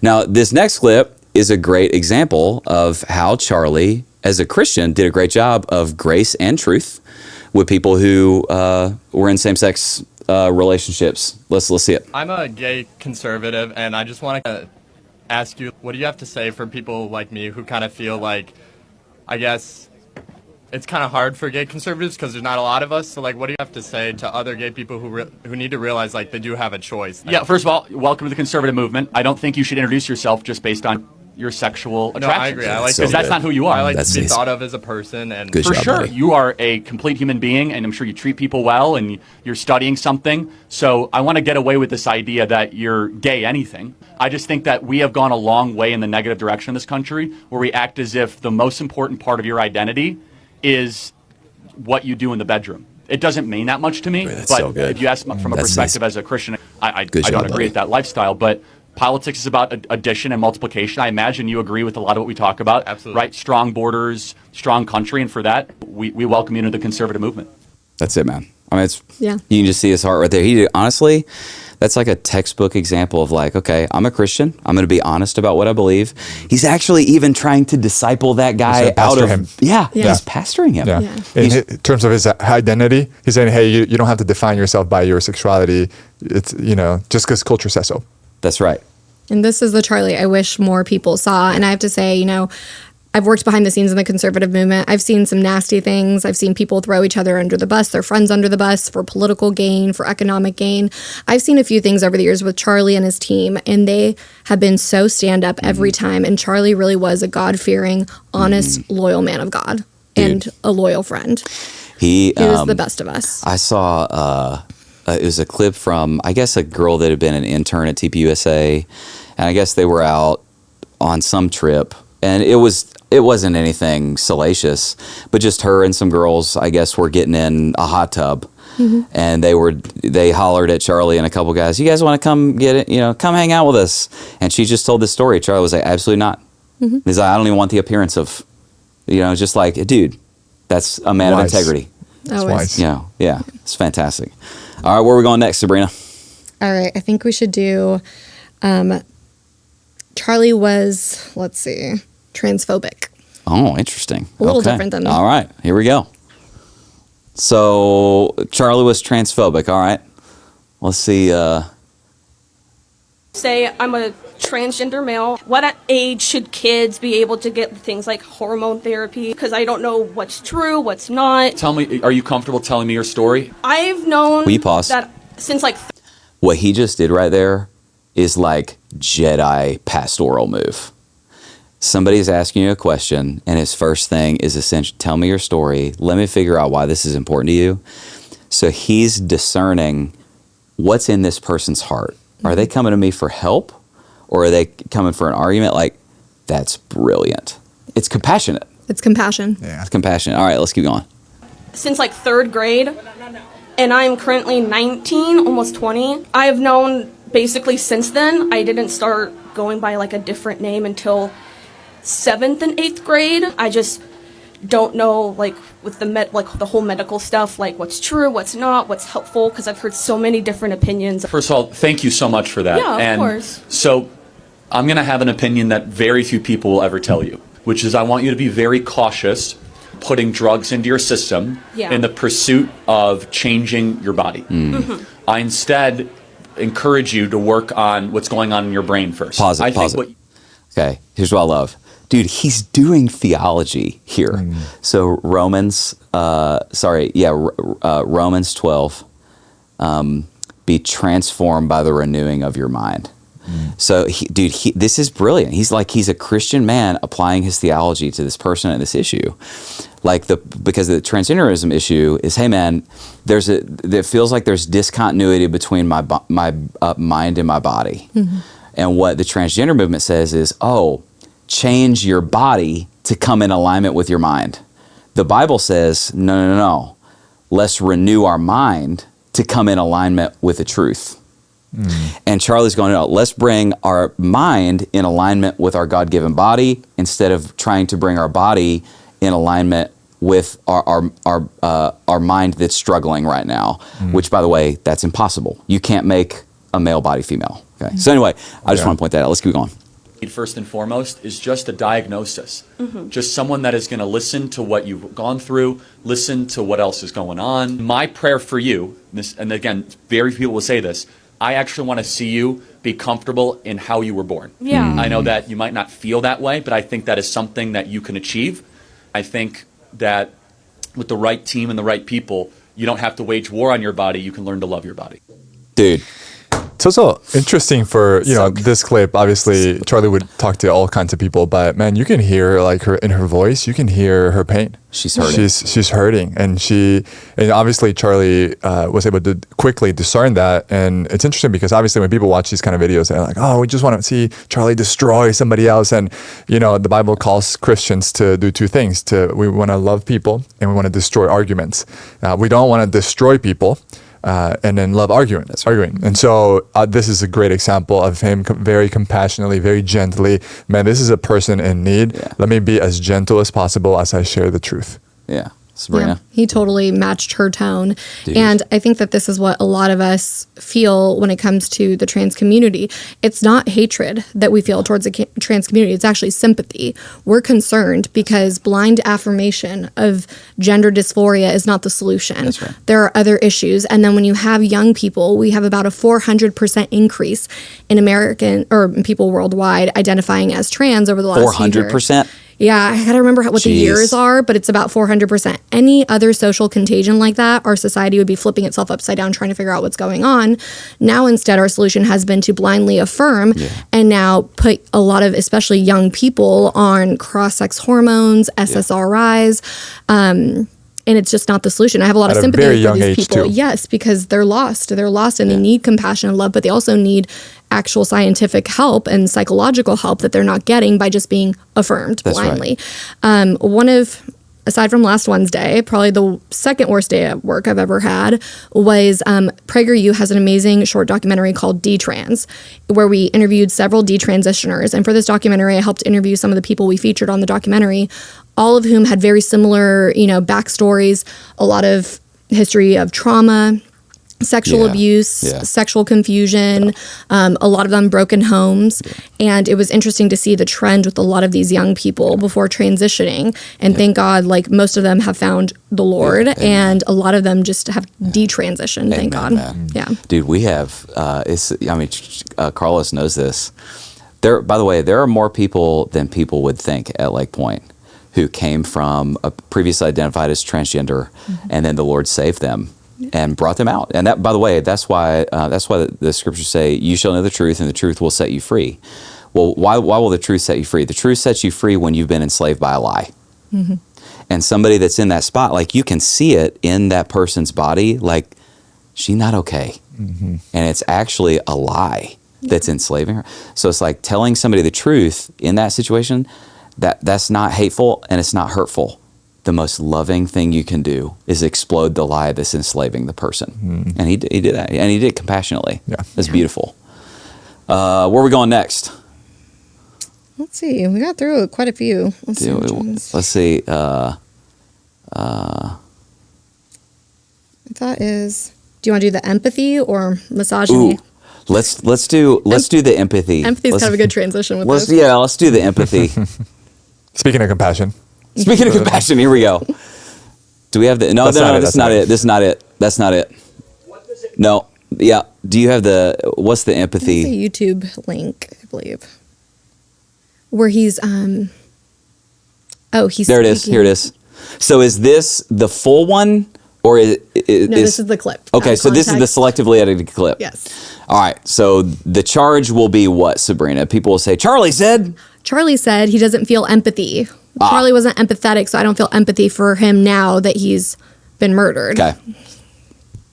Instead, it is to say you're actually not in pain. So let's just very short clip. Bill Clinton in the 1990s, it was all about empathy and sympathy. I can't stand the word empathy, actually. I think empathy is a made-up new age term that does a lot of damage, but it is very effective when it comes to politics. Sympathy I prefer more than empathy. That's a separate topic for a different time. Actually, I think that was essentially the whole clip. That's it. So yeah, but people quote the part of the empathy is I don't like a new empathy. age term. He said he didn't like empathy. It's just a new age term. Yeah, so why would we be empathetic towards him? And no, he differentiates. He prefers sympathy because the meaning of empathy is essentially that you can feel what someone else feels, which we can't as humans. Whereas sympathy is you can feel for someone. Yes. So. Yeah, so we actually have an old ep where we had Allie Beth Stuckey on her book. What was her book called? Toxic Empathy. And she correctly points out that what drives a lot of like the societal evils that have advanced is the weaponization of empathy. Like, you're not allowed to disagree with me because you have to feel what I feel. Okay? And so, and he points out, man, sympathy is, I care about you, but I'm going to keep one foot in what's true, and I can speak what's true. But empathy is like, I demand that you just feel what I feel and get in the feelings with me. Yeah, because if I'm in your feelings, if you're feeling something and I'm just feeling what you're feeling, how can I help you? That's right. Because we're feeling the same thing. Yeah, that's exactly right. Yeah. Now, do we have one of the clips on the on any of the DEI stuff? Yeah, the pilots. Do you want to do the pilots one? Yeah. Because this is like a big one. That's a huge one. This has been a huge one. Okay. Okay. Is this the? This was like the full context. That's which the full context. Essentially, full context where he explains himself. So the charge is, Sabrina, that when he gets on an airplane, if he sees a black pilot, he worries that they're not qualified. They're probably not. So, which is, if that were true, if anytime you see a black person, you're like, oh, they're probably not qualified. And for just baseline, that would actually be racist. That's an actual racist thing. Yeah. Now, let's see what he said. Sign him ahead of time. Yes, sir. I got you. How you doing, Charlie? Oh, wait, are we playing this whole clip? That's I don't think good. the whole thing. We can cut Okay, I it. got Yeah. my phone Okay, out. 3 That's minutes, cool for but you? this is important. Okay, cool. All right, so I'm gonna quote you real quick. You said, if I see a black pilot, I'm gonna be like, boy, I hope he's qualified. Are you gonna do that? Yeah, I mean that is correct. Yeah. That's correct. Okay, now pause. So can we... If you just hear that, you're like, huh? How you doing, Charlie? Okay, all right, let's keep Everybody going. good? So can we both agree? What was the context of what I said, though? 'Cause What was the context? I don't even want to get into DEI because your opinion on DEI, it doesn't really help it in this case. So, if the context between what you brought up was that you believe that because it's they were being of hired DEI? because they were black. Okay, so can we both agree that every single pilot, whether black, white, whoever, has to go through FAA certification? No, actually, We can't? new lawsuit shows that black pilots and female pilots have the standards being relaxed. No, for them. sir. Can we agree at the time of February 29th or 2023 when you said it at the time? No? No, actually, I said it. That's why you don't know the context. Is that new lawsuits were showing that they were relaxing the standards for air traffic control and pilots in order to meet the standards. The context of that was diversity, equity, and inclusion. What does that have to do with hiring? Everything. DEI definitionally is that we will hire more of a race versus a different race. So, for example, United Airlines said that they want 50% of their new pilots to either be women or black. Okay. Currently, just so you understand, it's like 8%. So they want to go from 8% to 50%. Okay. And every time DEI is implemented, every single time, the lowering of standards occurs. Every single time. Lowering of standards? Correct. So can I prove it to you? We both want excellence, right? Okay. If you and I said, hey, we want 50% of the new people going in the NBA are white. Okay. Would Pause. the NBA drop in its They would have to 50%? significantly lower And the every standards. time Let me say that real quick. And I used to play basketball, and I can say I sat the bench a lot. Yeah. Yeah. Okay. All right. Let's We keep both on. want NBA drop in its standard. No. No. The National Basketball Yeah. League? No. If we Like said the 50%, NBA? if we say If 50% of the NBA dropped and it was only white. No. I you're said. Saying, I you're said saying would the you're not- standard go down? I'm not hearing what I'm saying. If 50% of all new people going in the NBA were white, by decree, would the quality of play of the NBA decrease? Would the quality of play in the NBA decrease? Yeah. No, if they're the same standard of basketball play. Hold on, let's talk realistic. Well, do what are white you saying realistically? You're I'm asking me if 75% of the NBA is black. 75%. So does that mean white players are less better, or does that mean whites are not as good at basketball as blacks? I mean, That's just a fact, by the way, in general. we got some big exceptions. No, we can put that out here, We're too. very proud of Larry. He says we have some big exceptions, like Larry Bird. We're really proud of. Did he say that? I love that. I love that. That's like hilarious. Luka, like you know, Luka. that's an exception, not a norm. Okay, is that the whole clip? That's basically it. Okay, can I say a few things about this? Because this is one I think a lot of Christians don't know how to think about. Yeah. There's actually a theology under what Charlie just said, and let me just say, Charlie is correct. Okay, so here's the point. There are two different views. When somebody says justice, this is really, really important. When somebody says justice, you need to ask the question, what do you mean by that? Because even the Bible says, it says to execute true justice. The implication of the Bible is there is such a thing as false justice. Okay, so here's the question.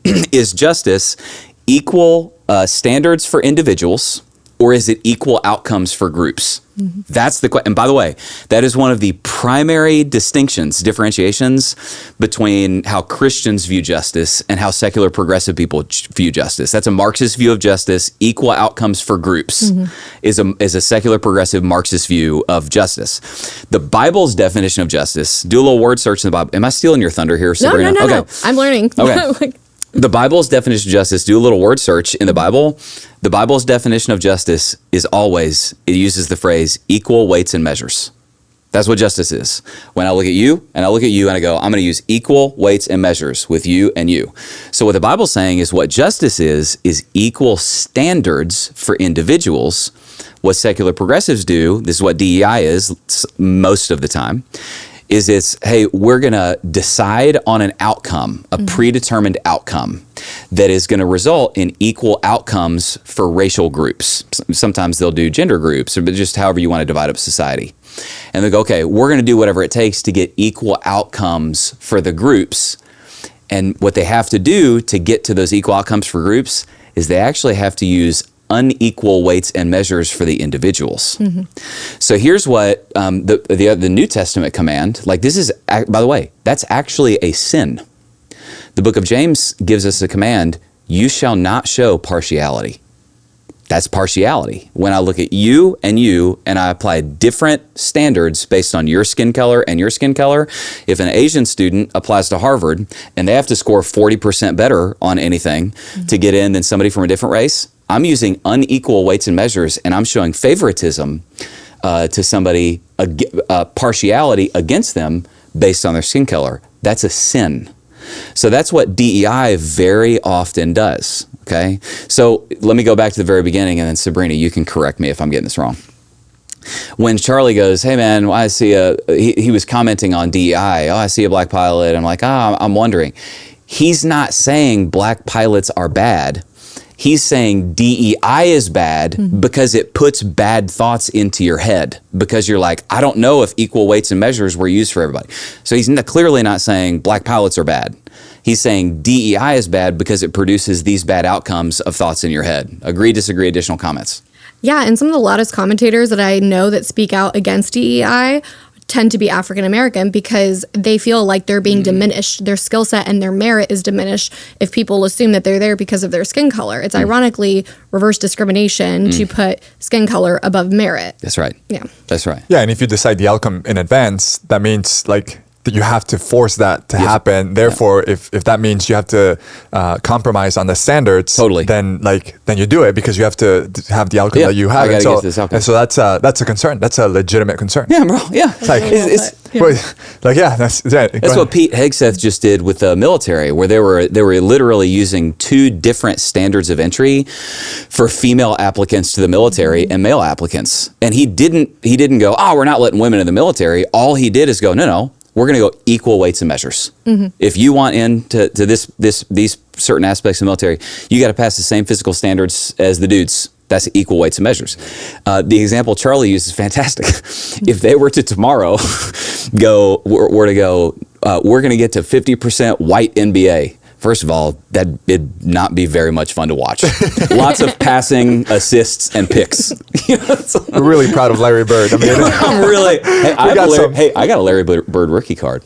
Nice. Just he was a GOAT. Bro, he's a legend. Yes. But equal weights and measures. Yes. Like if they were try to force a 50% white NBA, they would have to go, well, for you guys with the paler skin, the high jump is going to have to be a little lower so that you can get in. And, seriously, guys, that's just fact. And on just like a softer side of Charlie he was a big sports fan, especially a big basketball fan. Oh, I didn't know that. He played basketball in high school. His wife actually played basketball in college, Erica.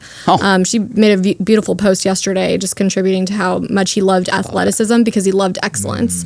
And athleticism across sports really is kind of like the exemplification of excellence. That's awesome. On a physical level. So that's amazing. Kind of a sweet little note. I love that. I love it so much.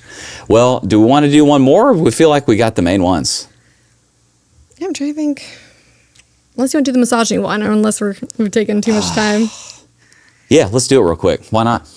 Yeah. So the charge is Charlie Kirk was a misogynist. And the definition of misogynist is like has a derogatory view of women. Yeah. My wife does things with my child that I can't even dream of doing, such as having an intuition, compassion, empathy. She can operate on 30 minutes of sleep. I need 8 hours. Women have a different giftedness, I believe, given by God. The woman's intuition is far better than my intuition. I trust my wife's gut when it comes to people, when it comes to relationships, and she leans on me for, investments or politics. We are given different gifting. There is a general rule, and the general rule is that women are far more gifted at people and caretaking. Sabrina, does that offend you? So offended, clearly. So you look very offended. Yeah. And this one's so ironic. So, there's so many clips of Charlie. Charlie has, again, accelerated he's probably launched more political influencer careers in the movement than anyone else, including a lot of women. He has employed them. He has launched them. He has put them in positions. He has helped the president put women in positions of power with the cabinet. So it's so funny to see this claim because it's so false, especially when you look at just the relationship with his wife. The fact that he has the way that he treats his daughter. It's just heartbreaking that people think that of him, especially as a woman in the movement who has been, positively impacted by him, his organization. His organization puts on, I'm going to plug this. They put on an annual women's conference here in Dallas. Really? Actually. It was in June. I got to go. And it's a great conference. They feature at least 30 to 40 female speakers, everyone from stay-at-home moms to female entrepreneurs for some of the biggest companies in the world. And it's just very empowering. He had Bethany Hamilton, who spoke at the last one, on her faith. It's very inspiring. If you have a young daughter, especially teenage, college, it's a great event to send your daughters to because they will find so much community of people that share same spiritual and same political values. But it's I don't know a lot of misogynists that would put on a women's conference that empowers women. It seems a little weird. If you're a misogynist, you're really bad at it. Yeah. Dude, the other thing I'd say on that, when I watched Erica give her speech after Charlie's martyrdom, she was a lioness. Yeah. And honestly, my first thought was, my theology tells me Charlie would never have become who he was without Erica. But then my theology also tells me Erica never would have become who she was without Charlie. And I'm just telling you, a dude that has a downgraded view of women and, you don't got it in you. Erica does not become that lioness unless she had a strong, godly husband that loved her very well. Loved her like the church. That's exactly right. Ephesians 5. The other thing, I'll just say this, every Christian, you just need to know this, man. If you're a Christian, this is going to happen to you. I don't care who you are. The Bible just clearly teaches that men and women are equals, but they are not equivalents. They are equal in value, but they are different in function. And that God has designed men and women differently, and they have unique roles in the home and the local church. And what our world does, it just flattens everything into sameness. It's just sameness. And if you don't toe the line on sameness, then you are going to get accused as a Christian of being a misogynist. I get that all the time. And dude, it's just not true. You're just a Bible guy or a Bible girl. That's all you are. All right, man. Can I close this? Please do. All right, I'm going to close this with 2 clips. We're going to do these real quick because the primary charges against. Let's show. First, we're going to show the one of how Charlie responded to an actual racist, a real one, and then I want to close because a lot of the things were about the accusation that Charlie was racist, and I want to show one final clip. So this is how Charlie responded to an actual racist. I want to ask a question of you. What does it mean to be an American?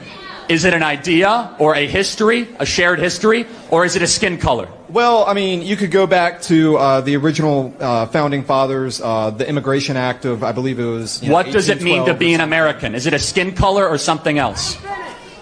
So there's the current idea of what it means according to the Hart. Watch what this dude says here in a second, and you're going to see why Charlie does this. But if you go back to the original founding fathers, they intended this to be a European nation for white men of good stock and character. So that's an actual racist.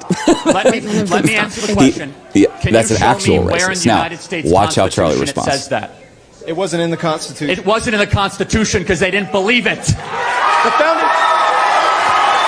You, sir, they did not put it in the United States Constitution. Let me answer another question. Let me ask you another question. love this Since guy. you support, I love this guy. allow him to have the mic. Let me ask you another question.